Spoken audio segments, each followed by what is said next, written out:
Sveiki, noriu tokį trumpą video vlogą padaryti, įrašyti. Tai noriu trumpai pasidalinti apie Deimantės Rudžinskaitės knygą Pasaulietė, pasidalinti savo nuomonę, savo įžvalgomis, nes ši knyga realiai atitinka mūsų temą, apie ką būtent šis kanalas ir yra, tai yra apie Jehovos liudytojus, ir ši knyga yra irgi realiai apie Jehovos liudytojus. Ir prieš skaitydamas ją, aš turėjau truputį skeptišką nuomonę apie ją, galvojau, kad kažkaip nesužinosiu kažko tokio neįdomaus, bet kažko naudingo, ar ko nebūčiau girdėjęs, nes aš prieš tai buvau skaitęs ir netgi žiūrėjęs jos interviu. Ir galvojau, kad kažkaip tas pats kažkaip knygoje ir bus. Bet iš tikrųjų knyga tikrai nustebino ir iš tikrųjų yra nemažai informacijos, išgyvenimų ir taip viskas labai paprastai, aiškiai ir tikrai gal labai gerai pateikta. Mano nuomonė, tai yra vienintelė Lietuvoje ir pirmoji Lietuvoje tokia knyga, tokio pobūdžio knyga. Tai nereiškia, kad apie sektas nėra knygų, taip tikrai yra, bet kaip čia rašo, yra atsiminimai. Tai tokia biografinio tipo ir lietuviška, kad būtų, tai manau yra pirmoji, nes bent jau neradau kažkokios alternatyvos, bent jau apie Jehovos liudytojus, tai tikrai manau tokios nėra, arba, aš nežinau. Užsienyje lenkų, rusų, anglų kalba tikrai yra nemažai tokių biografinių knygų, kur buvę Jehovos liudytojai kalba apie tai, kodėl jie išėjo, kas su jais nutiko.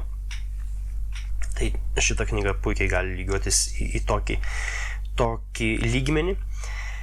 Tik pas Deimantės buvo tas, kad jinai turėjo smurtaujančius tėvus ir tie smurtaujantis tėvai susėjo su religija.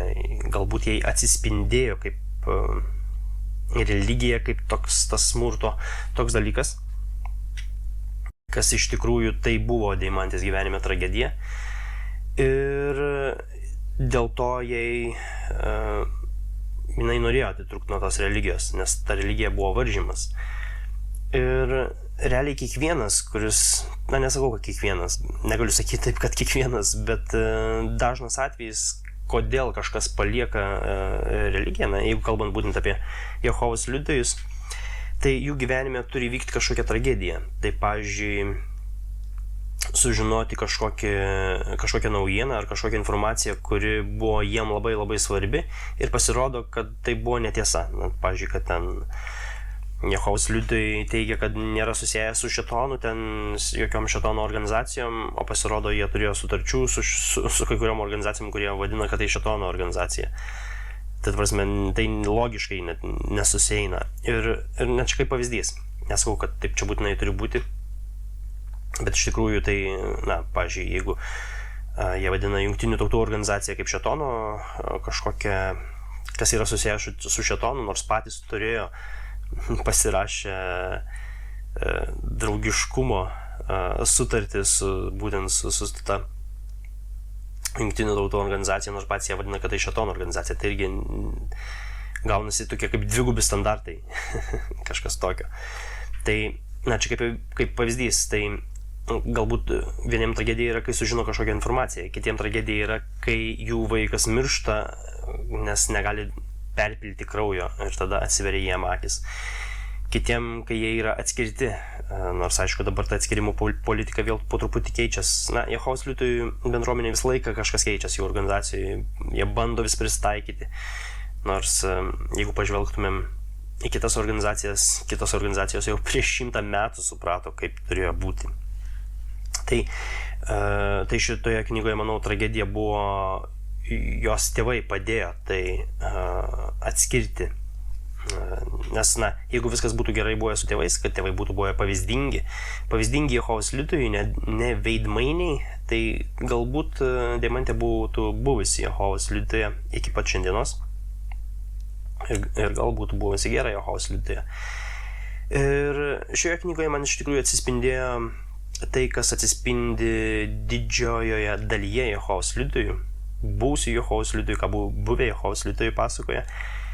Ir manau, ką pusė Jehovos liudytojų iki pat šiol jaučia, kurie yra Jehovos liudytojai, tai tokį dvilypumą savyje, kada tu visą laiką jauti kažkokį kalties jausmą, kad tu neįtiksi Jehovai, neįtinki Jehovai, kad reikia daugiau stengtis, dirbti, stengtis ir visą laiką Jehova kažkaip kaltini save, kad toks kalties jausmas, kad tu kažką ne iki galo darai gerai, kad toks visą laiką, kas iš tikrųjų, tos sektos toks vienas iš, nežinau, galiu sakyti bruožų, bet taip sektantai veikia, ta prasme, taip organizacija veikia ir būtent ši organizacija irgi taip pat veikia, kad tą kalties jausmą sukelti ir būtent pas ją irgi taip pat buvo, kol tas kalties jausmas nedaauga iki tam tikro lygio ir kol neįvyksta tragedija. Kaip jau minėjau, Deimantės istorijoje čia tik, aišku, žinoma, tik mano nuomonė, bet mano nuomonė, kad jos istorijoje tragedija buvo jos tėvai, kas susisiejo su ta religija ir tiesiog ta įtampa augo tiek, kad nebegalėjo jinai kentėti toliau. Ir man jos istorija, čia dar viena knyga Steveno Hasano ir jos istorija, manau, patvirtina tai, kas būtent parašyta ir Steveno Hasano knygoje. Šita knyga yra išleista anglų, rusų, gal ir lenkų kalba, lietuvių tikrai nėra, nebent galima rasti ją nemokamai internete ieškant gal kokiu PDF formatu, bet irgi ne lietuviškai, angliškai. Tai Stevenas Hasanas apibūdina būtent kaip veikia kultai, kas vyksta, kodėl mes patenkame ir kaip būtent veikia tas smegenų plovimas, kaip veikia programavimas ir kas būtent vyksta su tuo. Ir manau, puikiai atsispindi tai ir knygoje, kas vyko ir su Deimante, ir kas vyksta norint išeiti, tai irgi atsispindi šitoje knygoje, ta prasme, kad tai buvo kažkokios įtampos, kur jinai tiesiog nebegalėjo pakelt ir todėl gavo atsiskirti, nes, sektos, pavyzdžiui, kaip Jehovos liudytojai veikia tokiu pat principu, jei kažkas nepavyksta, jie viską remia į darbą, kad tu turi daugiau stengtis, ta prasme, kad visą laiką yra kaltė suverčiama tau pačiam, tu kažkaip per daug ten galbūt giliniesi kažkur, tu per daug kažkur kažką žiūri, tu per daug klausimų užduodi, tau reikėtų labiau melstis, pasitikėti Dievu ten ir panašiai. Nors logiškumas arba pati tavo esybė sako visiškai priešingai, kad žiūrėkit, čia aš turiu pasitikėti Dievu, bet Dievas čia vienoj vietoj taip sako, čia kažkaip kitaip yra. Ir Dievas turiu omenyje, kad, pasakykime, pati Biblija sako kitaip. O, pavyzdžiui, kaip šiuo atveju Jehovos liudytojų organizacija sako vienai kitaip. Ir, ta prasme, galbūt žmonės to ne visai suriša, nes Jehovos liudytojų, Jehovos liudytojų organizacija puikiai yra išdėsčiusi Bibliją, išaiškinusi taip, kad žmonėm nesueitų, kad žiūrėkit, čia Biblijoje taip rašoma, organizacija mokina truputį kitaip, bet jiem nesueina, kad žiūrėkit, čia priešingai negu Biblija sako. Jie vis laik pasikliauja labiau organizaciją negu Dievo žodžiu, nes organizacija išaiškina Dievo žodį. Bet aišku, čia jau kita diskusija. Tai tikrai rekomenduoju šitą knygą. Manau, tai yra puikus toks tiem, kas ieško kažkokių atsakymų, puikiai pradžia pradėti nuo tos knygos tokią kažkokią kitokią nuomonę išgirsti ir jinai Deimantė iš tikrųjų gan drąsiai aprašė savo gyvenimo istoriją, kur, tikrai drąsiai ir tikrai, manau, nuoširdžiai, ką iš tikrųjų jaučia labai daug žmonių. Jaučia ir esami Jehovos liudytojai, ir tie, kurie jau prie tokio išėjimo ribos. Tai, manau, tokia puikiai pradžia yra ieškant tam tikros informacijos. Jinai netgi turi įdėjusi keletą kai kur yra įdėta netgi keletą pastraipų, sakykime, ir iš Sargybos bokšto žurnalų, kai būtent jie mokina. Na, žinoma, tai nėra paslaptis. Jehovos liudytojų tinklapyje visą tai parašyta, visi tie tokie dalykai. Bet tokios esminiai dalykai, kas kaip vyksta, tai tas irgi man labai patiko, kad jinai įterpė iš sargybos bokšto truputį keletą eilučių. Nors jinai neaiškina, kas, kodėl ten taip išaiškinta ar dar kažkaip. Bet jinai kaip žmogus iš savo perspektyvos, tokios žmogiškos, labai man patiko, kaip jinai aprašė ir kaip žmogus jaučiasi, kaip narys būdamas tenai. Ir jinai, manau, puikiai aprašė, kaip jaučiasi labai didžioji dalis narių, kad vis laik tokį dvilypumą jaučia, kad tu vis laik toks dviveidis turi būti, kad tą savo tikrai aš, ko tu nori, tu turi slopinti, nes organizacija liepia kitaip. Nors, kas įdomu, Biblija kartais visai taip net neliepia, bet organizacija yra išaiškinusi taip. Tai, turbūt tiek šiandieną, ten norėjau tik pasidžiaugti šią knygą, kur, iš tikrųjų rekomenduoju, tai labai gera knyga. Ir Lietuvoje mes irgi turime tokią biografinio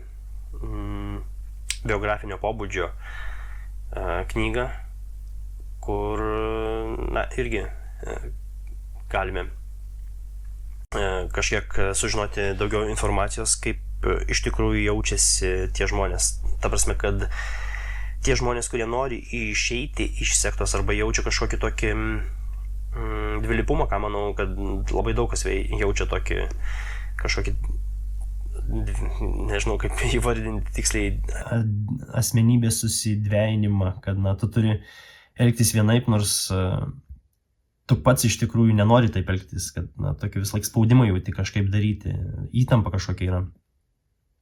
Tai manau, šita knyga tikrai yra pagalba, kad jūs tikrai nesate vieni, tikrai nesate tokie vieninteliai, kad jūs jaustumėt kažkokį spaudimą, kad jūs nesate vieninteliai, kurie jaučia kaltę, nes iš tikrųjų tas kaltės prisipažinimas, pavyzdžiui, Jehovos liudytojų organizacijoje, tai yra negerai, tu negali jausti kaltės, tu turi paklausti Jehovai besąlygiškai ir jeigu kažkokios abejonės kyla, jeigu tu jauti abejonių, turi abejonių, kažkokių klausimų, tu turi labiau kreipti dėmesį į Dievo žodį, labiau kreipti į jų leidinius, į sargybos bokštą ir labiau pasitikėti Dievu, tiesiog laukti, ištverti, kol tau praeis, kas ten užėjo. Nes pagal juos visą tai šėtonas va čia dabar kiša tau koją.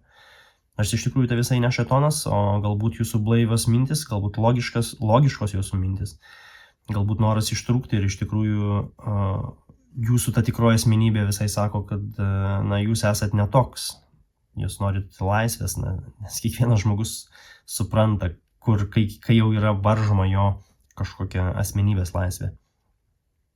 Tai šitą knygą, manau, ir pradžiai, ir ne tik pradžiai, puikiai tinka toks kaip patvirtinimas, kad jūs iš tikrųjų nesat vieni ir kad neturėtumėte taip jaustis, kaip galbūt jaučiatės. Tai toks trumpas pasidalinimas.